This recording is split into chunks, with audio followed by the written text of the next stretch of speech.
G'day YouTube, WarblesOnALot here with another mad scientist movie on the topic of thumbnuts, thumbnuttery.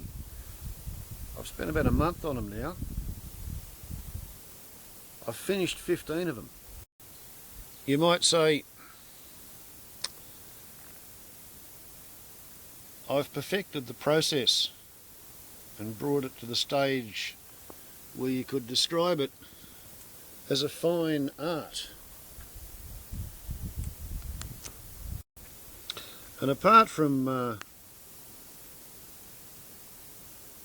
satisfaction of having figured out how to build them in order to be able to give them away to my daughter and even trade them for poetry on an international scale, because at least one of my subscribers has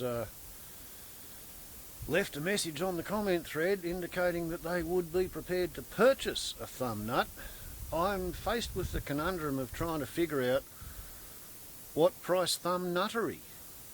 So, okay, we're looking at whimsical wooden sculpture, boutique, bespoke, handcrafted carpentry. It's a bit of a rarefied style of a labour market. There's not too many people make a living out of it, but I do know of one fella who I could pretty much guarantee is the world's highest paid bespoke hand-worked carpenter, woodworker. He's actually a luthier. He makes guitars and charges 36,000 American dollars per guitar, per each. And he can only make, well, working flat out, he used to be able to make 3 per year. When he had a 10-year waiting list, and the price was 16,000 Australian dollars per guitar, he said to his customers, every year I make 3 guitars and I have to give one of them to the government to pay the tax. I'm not going to do that anymore. He said, I'm going to bump the price up by 50%. $16,000 becomes $24,000. That way my income stays the same and you, my customers, will pay my tax, and I, the world-class luthier, will have time to be able to build a sailboat and play with it in the summer. Because he could only work 2.5 months either side of the summer solstice, otherwise it was too cold for his glues to go off. So that means it would not be possible for him unless he had a climate-controlled environment, and even then it's apparently not reliable. You just got to wait for summer. He makes his own plywood with carbon fibre in the mix. So if you compare his year's output of guitars at $77,500 to somebody working a 38-hour week in the economy, then his $120 an hour for the 320 hours that it takes to build the guitar actually comes down to about $41 an hour over a 1,920 working hour year. So, well, what's that compare with? Teachers, beginning accountants perhaps. It's more money than my son earns as an auto electrician. I think he's on $23 an hour, fully qualified tradesman. Apparently that's what service station attendants get as well, $23 an hour. The Australian basic minimum wage is $17.60 per hour. The disability support pension is $8.20 an hour. And the bottom of the heap is the people who were on the dole until Joe Hockey announced his budget ambitions. They're on $6.40 an hour. So my time as a disability support pensioner with a bad back and a crook foot and a short circuit between the ear holes, which means that I tell the truth in public places, that means my time is about $8.21 an hour at the moment, according to the great fool nation, which pays me to be the fool on the hill and sit out here and feed the kangaroos and think up strange stuff like the lockout index that saves $31 million worth of uncomposted yuppies every year, or the a sunfoil project which can save about a tonne of carbon emissions from every car that has a solar panel on the roof. Or, even discovering skin knocked off the airframe of a firebomber in the middle of a Section 44 fire and fixing it with sticky tape. On the rare occasions that society actually has need of my talents, I'm pretty good value. They say every society needs a fool on the hill, and around here it appears to be my job. So, considering that Greg Smallman started work as a guitar builder by going up to the government grant office for giving away buckets of money back when Gough Whitlam was the Prime Minister, and he said to him, "Hi, I used to work for Qantas as a cadet pilot, but you know, I don't work there any longer after I flew their aeroplane over the beach party at Christmas time. And here's a guitar that I built in the back shed. Can I have a grant to teach myself to become a guitar builder?" And Gough Whitlam, whose government was notorious for wasting government money on blue sky ridiculous projects, said to this dole bludger, "Oh yeah, here you are, here's 5 years worth of dole. Rent yourself a house, sit in the back shed, feel comfortable that you've got your money for the food, and teach yourself to build guitars." And what he did was he come up here to Glen Innes and then went out to the east of Skeleton Creek on the Shannon Vale Road, and he bought some land and he built a bark hut. And he lived in the bark hut with his missus, and they went broody while he built guitars in the back shed. And he can't have started that project any time after 75 because Gough Whitlam was kicked out at the end of 75. But by 1980, the world's best classical guitarist was going out there to the Upper Man River to pay $2,000 for a guitar. 10 years later, they were $16,000. They're now 36,000 American dollars.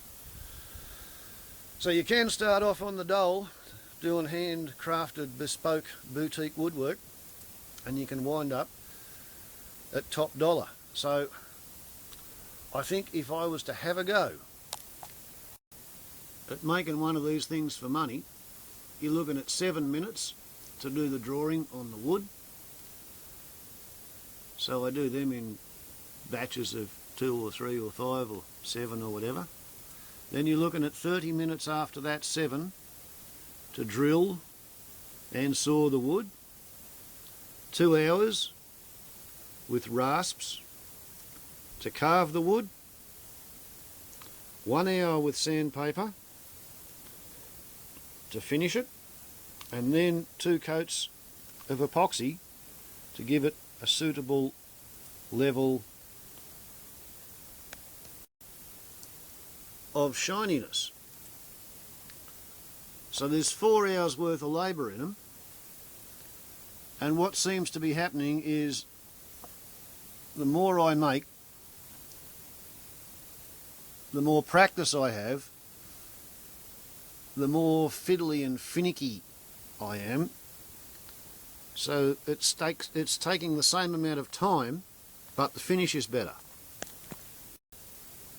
But I'm not able to reduce the labour input.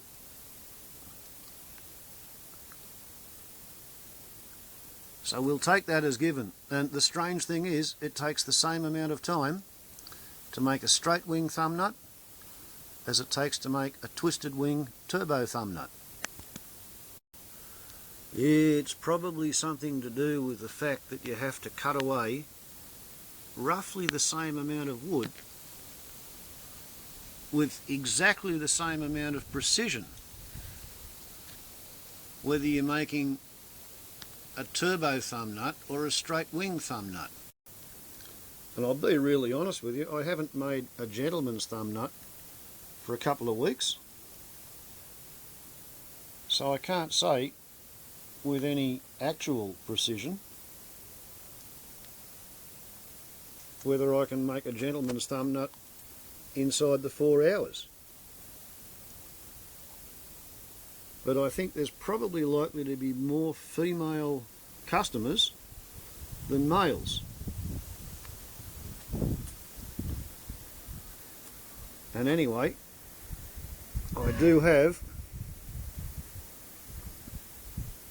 a couple of gentlemen's thumb nuts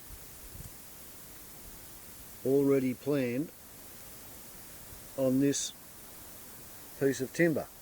So I'll find out. and that'll be the topic of a different movie. But at the moment, what is known is that these three men's twisted thumb nuts each took 4 hours, and so did the straight lady's thumb nut, which is on top of them. As strange as it may seem for an economic analysis style of a tutorial, these two are classed as officially priceless because they were made by arrangement, literally bespoke woodwork, for one of my co-subscribers who refused the offer of cash for a newly published book of poetry, suggesting that cash transactions between friends was not as good an idea as a contra-swapsy deal, whereby it was suggested that a small wood carving perhaps could suffice. And as I've mentioned in a previous movie, my daughter had already sent me a picture of a thumb nut and a suggestion, whittle me one of these please. So with 2 requests for small wooden sculpted carvings, okay, that was enough impetus to get me to rise up off my backside from sitting on the veranda and conduct a project. I now know how to make thumb nuts. If anybody really wants to pay me to stand around and get a saw back and a saw foot at the woodworking bench as a commercial type of a venture, I can't see my son's wages for me being on the workbench. You know, that would make them $92 thumb nuts. I can't see Greg Smallman's luthier's wages even amortised over a full year, because that would make it, what, $160 to the thumb nut? Certainly not the hourly rate that he gets for being at his woodworking bench, which would make him a $480 thumb nut. Gee, I could make one of them a week and not have to be on the pension at all. But mentioning the pension means that we've got to take account of the fact that the great fool nation is effectively going to subsidise this to the tune of $8.21 an hour. So if we suggest that the customer should pay as much as the taxpayer does, then that means send $35 plus $10 postage to WarblesOnALot Thumbnuts at PO Box 418 Glen Innes 2370, New South Wales, Australia. And when your cheque or money order, don't send cash through the mail, when your cheque or money order arrives, I'll have to go and get proper receipts to turn that into money, and then I'll have to show the receipts to the Centrelink people, and if it takes off and it becomes a busyness, if people decide they want to pay me $120 to make them the $480 thumb nuts, I'll make a good job of it. And if it fades out into nothing after I've made 1 or 2 and finished up with enough for a 6-pack and a takeaway Korean vegetarian fried rice feed, that'll be okay too. It means that I've had a go at creating myself a job magically, despite the fact that I can't do it every day. I'd be flat out doing it 3 days a week, 4 hours a day. Even then, I've virtually tripled my use of analgesics in the time that I've been playing around with ancestral tools and boutique bespoke wood carvings. But I have had a lot of fun in the learning of the process. But if I'm going to be doing it for money, that's the cheapest I can do it for, and even then, as I said, they'll be being subsidised by the Australian taxpayer to the tune of 50%, and I still won't be getting as much as the Australian basic minimum wage. So ideally somebody will decide that a WarblesOnALot handcrafted, numbered, dated, signed thumb nut is worth much more than the basic wage. Time will tell. WarblesOnALot to YouTube. Ciao.